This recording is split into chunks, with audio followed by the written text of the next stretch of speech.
دوستو اپنے نبی کی شان سنتے جانا۔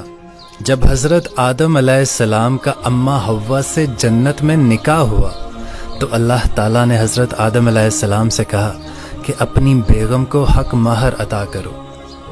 تو حضرت آدم علیہ السلام نے پوچھا، یا باری تعالیٰ میں حق مہر میں کیا ادا کروں؟ تو اللہ تعالیٰ نے ارشاد فرمایا کہ تمہاری نسل میں سے میرا آخری نبی آنے والا ہے، تم اس پر ایک مرتبہ درود پاک پڑھ دو، یہی تمہاری طرف سے تمہاری بیگم کو حق مہر ادا کیا جائے گا۔ سبحان اللہ۔ حضرت آدم علیہ السلام بھی پریشان ہو گئے، حیران ہوئے کہ وہ کون ہے جو میری نسل سے ہے اور مجھے کہا جا رہا ہے کہ اس پر ایک مرتبہ درود پڑھ دو اور یہ تمہاری بیگم کے لیے حق مہر ہوگا۔